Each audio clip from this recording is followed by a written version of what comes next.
Salut à tous, je suis Adrien et je suis accompagné aujourd'hui de Grushkov. Salut Grushkov.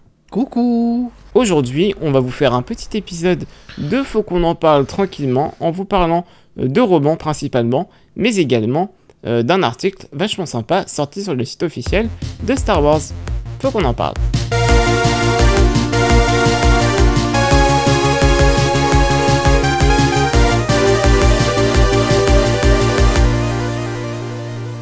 On a appris au début d'octobre, 9 octobre très précisément, par Del Rey Star Wars, donc l'éditeur qui édite la plupart des romans Star Wars, qu'on allait avoir droit à un nouveau roman écrit par Delilah Dawson qui s'intitule Star Wars Inquisitor, Rise of the Red Blade.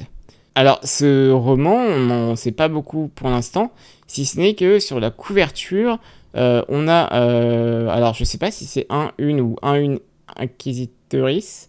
De ce qu'on savait pour l'instant, c'était une, mais c'est possible que ce soit différent. Mais... Voilà, et en gros, c'est donc un personnage qu'on avait déjà aperçu. Alors juste aperçu, il me semble, au cours de quelques cases, dans une bande dessinée Vader. Donc c'est une inquisitrice à la peau rouge. Qui a un design assez cool sur la couverture. C'est bien Her. C'est bien Her, ok. Et elle s'appelle Iskat. Elle a un nom, je pensais pas qu'elle avait un nom. Ouais. Ça ok, d'accord. Donc sur la couverture, en tout cas, c'est ce personnage-là. Alors, c'est assez drôle parce que y a plusieurs hypothèses à propos de ce roman, mon petit Grushkov. C'est que il y a le sigle quand même Inquisitor. Donc est-ce qu'on aura droit à une nouvelle série avec donc différents romans Star Wars Inquisitor? On n'en sait pas plus pour l'instant, mais Star Wars Inquisitor Rise of the Red Blade sera disponible le 18 juillet 2023 dans sa version originale bien sûr. Ouais. Grushkov, tu vas nous parler des news qui sont le cœur même de cette émission. C'est-à-dire les news centrées autour de la Haute République, puisqu'il y a eu très récemment la Comic-Con de New York et on a eu plein d'annonces. Oui, donc là, en VO, vient de sortir, il y a quelques jours, une semaine, le premier roman de la seconde phase de la Haute République qui se passe 150 ans avant la première, qui était Path of Deceit en anglais. Qui sortira probablement dans 6 mois à peu près, c'est le rythme 5-6 mois qu'ils ont en France, donc voilà, ça arrive dans 5-6 mois,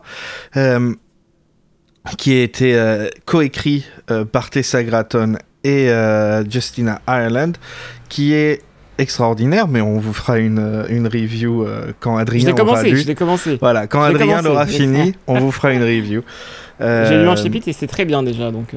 Et du coup, ce premier livre est à peine sorti qu'ils annoncent déjà la deuxième phase qui sera qui sortira dans avril-mai 2023 en VO. Donc, faut compter encore 5-6 mois de plus en français. Mais principalement, ils ont dévoilé la couverture de la suite de Path of Deceit, qui est Path of Vengeance, qui est une couverture magnifique. Je vous invite vraiment à aller regarder. Je trouve que cette phase 2 a des meilleures couvertures pour l'instant. En tout cas, c'est les romans jeunes adultes ont des meilleures couvertures que tous les romans Star Wars, je trouve. Vraiment Midnight magnifique. Horizon avait une couverture incroyable quand même. Oui, elle était badass. Ouais. C'est vrai. Qui sera donc Path of Vengeance, écrit par Cavan Scott. Donc vous savez déjà ce que ça veut dire si vous avez lu Rising Storm.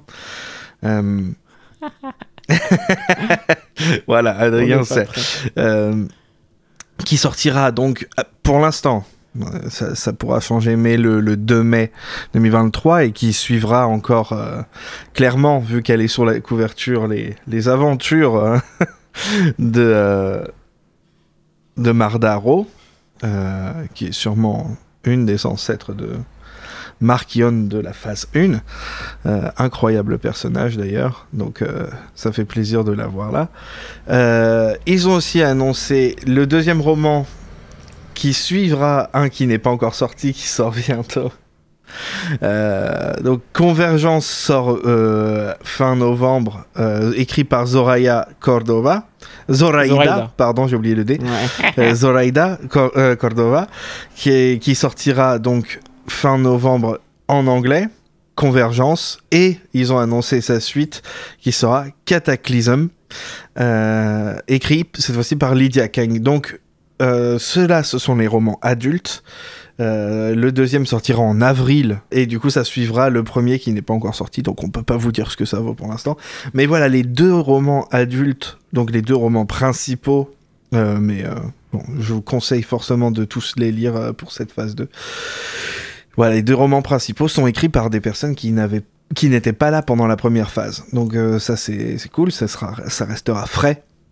Ça c'est cool. Et Tessa Gratton, qui a donc coécrit Path of Deceit, va aussi sortir un livre en avril qui s'appelle Quest for Planet X, qui est un livre pour enfants.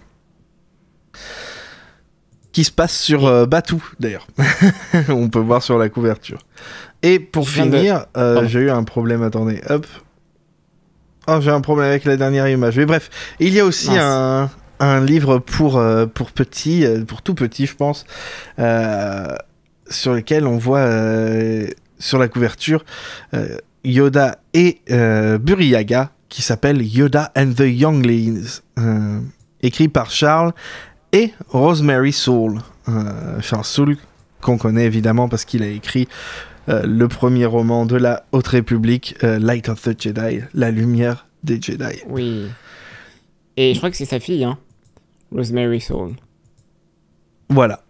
J'ai pas vérifié qui c'était spécifiquement. Il me semble que c'est sa fille. Je suis pas sûr, mais il me semble que c'est sa fille.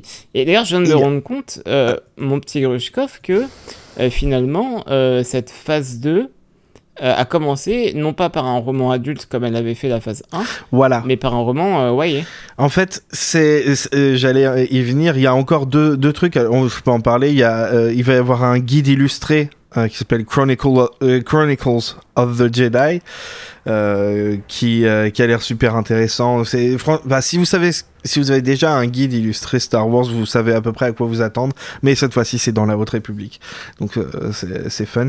Et il va y avoir à la fin, en juillet 2003, en anglais toujours, hein, un recueil de nouvelles qui s'appelle Star Wars The High Republic Young Adult Anthology. Donc ce sera une anthologie de, attendez, je vais compter, 1, 2, 3, 4, 5, 6, 7, 8, 9 histoires par pratiquement tous les autoristes de la Haute République.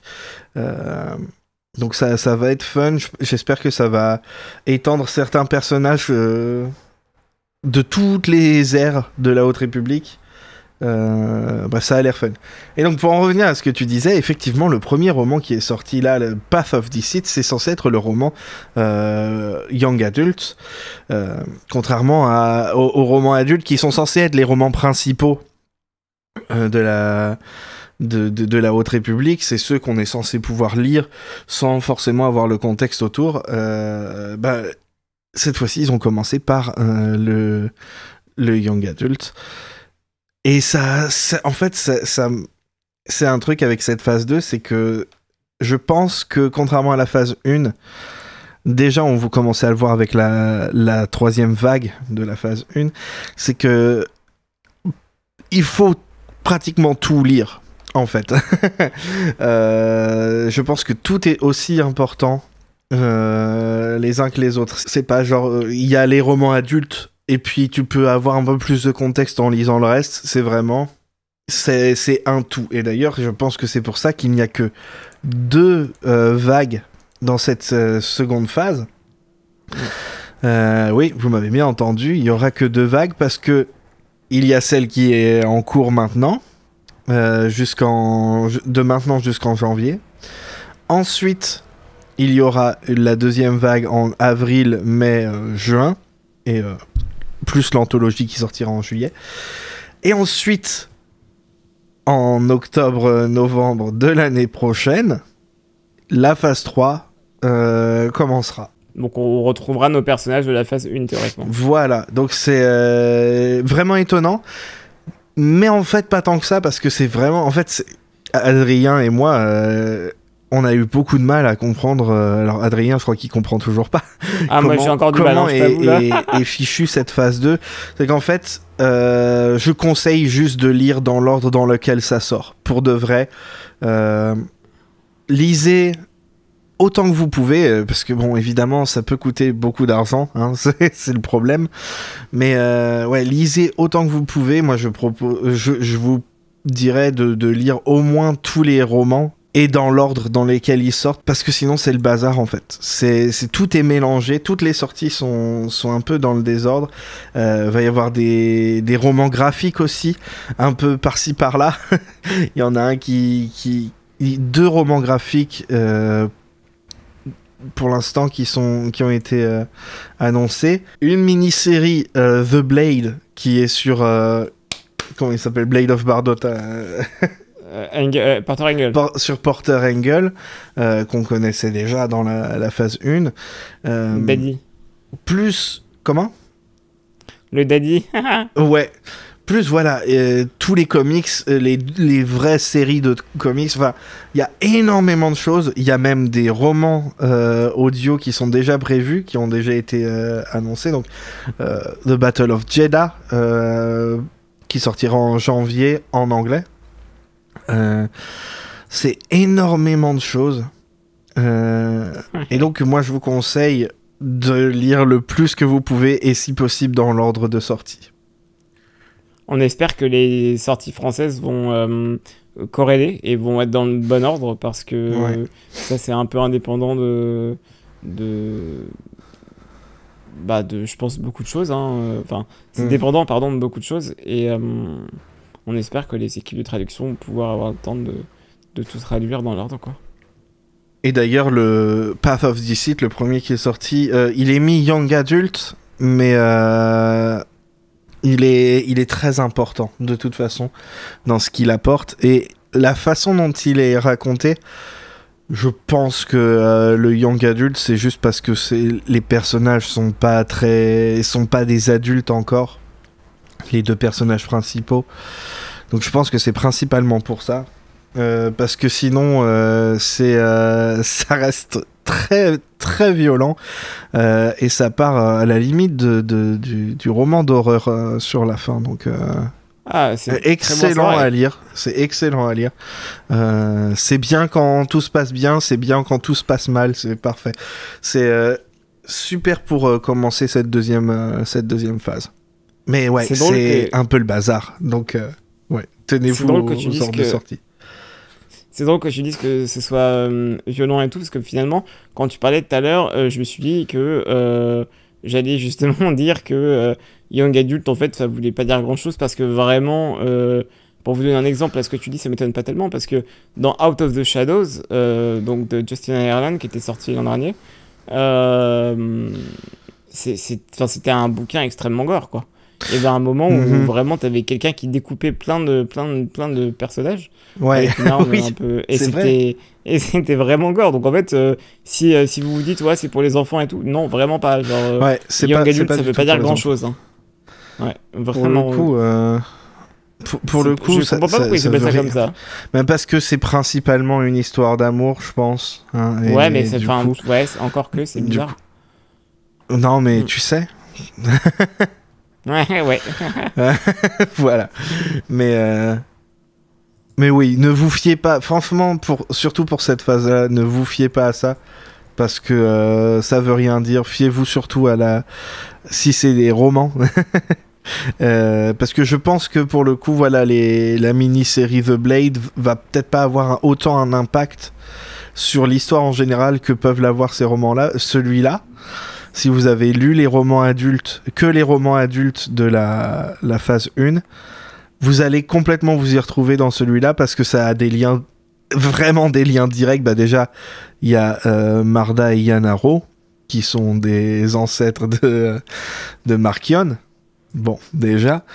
Et il y a d'autres éléments qui, qui sont dans, dans les romans principaux de la phase 1 qui reviennent dans celui-là.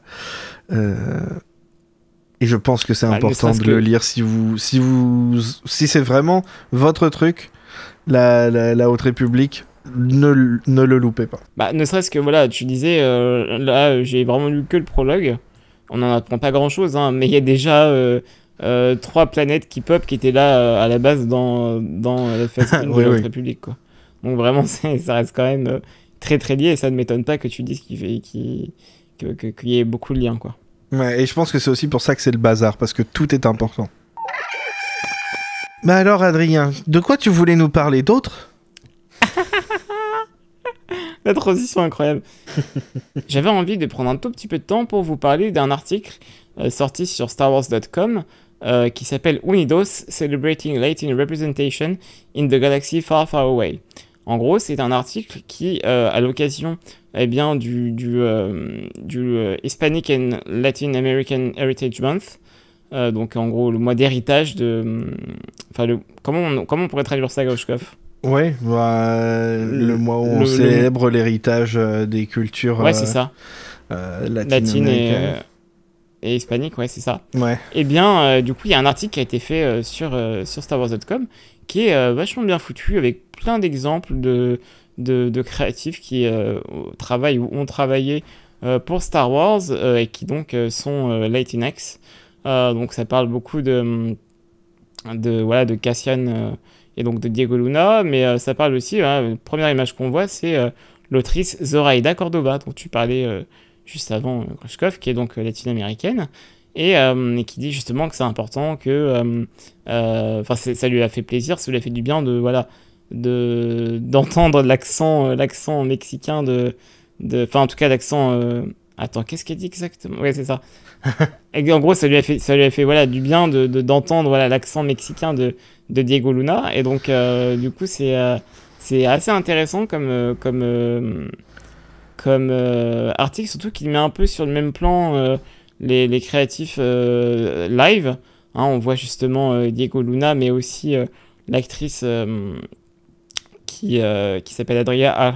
Alors, j'ai jamais parlé espagnol de ma vie. Adria Arjona, je pense, qui joue donc dans les 3 premiers épisodes de Andor pour l'instant, qu'on a vu, et que d'ailleurs, je trouve son personnage assez intéressant. Mais aussi, ça parle de différents auteurs, hein, on l'a vu, Zoraida Cordova, mais aussi, notre petit chouchou à Faucon Pod, Daniel José Holder. Est-ce qu'on doit le présenter ? On ne le présente plus, hein, il a écrit tellement pour Star Wars, que c'est un petit peu notre tonton à tous ici, au même titre que Cavan Scott et Charles Soule, à mon sens. Mais voilà, Daniel José Holder dit justement que c'est important de voir du monde qui viennent de diversité dans Star Wars, et il en profite justement pour dire que c'est ça qui est intéressant avec la Haute République, c'est qu'il y a beaucoup de diversité dedans, et puis il y a différentes formes de storytelling, différents rythmes, et du coup quand tu rajoutes des cultures, il y a plein d'histoires différentes, pas juste des visages. Donc effectivement, c'est un article que je vous conseille, qui est disponible sur le site officiel en anglais. Je sais pas si ils en ont fait une version française quelque part qui traîne, mais c'est très simple à lire, et ça peut être super cool. Et c'est un article sympa. Bonne lecture. Bah écoute, je vais dire au revoir, et puis c'est bon, hein. Bah d'accord. D'accord. Merci, Grushkov, d'avoir été là pour co-animer cette émission. Tu l'as presque fait toute seule, celle-ci, j'avoue. Oh non, c'est bon. C'est toi qui m'as motivé. Je vais le dire, j'avais oublié qu'on était censé enregistrer aujourd'hui, donc... Ouais, j'ai attendu pendant 3 heures ce matin. Je me suis levé à 7h rien que pour lui. Toi, t'es arrivé à 7h pour midi. Et moi, je suis arrivé à midi et demi pour midi. Non, mais c'est pas grave, c'est les aléas du podcast, voilà. Non, en tout cas, c'était super sympa d'avoir fait cette émission avec toi. Ça faisait super longtemps que j'avais pas enregistré, je me rends compte. Et c'est top. Mais on se retrouve très vite pour Andor et de Platine, bien évidemment. Absolument, très hâte de participer à cette émission aussi. Et bisous à toi. Et bisous à tous ceux qui nous écoutent. Oui. Bisous sur les fesses. Oui, voilà. Bisous sur les fesses. Bye.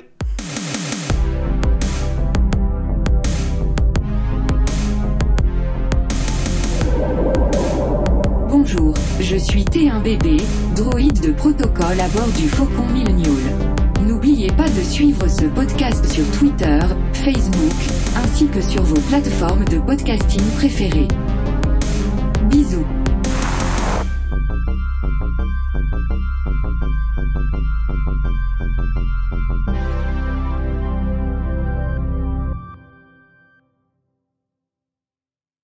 Aïe aïe aïe aïe aïe aïe aïe aïe.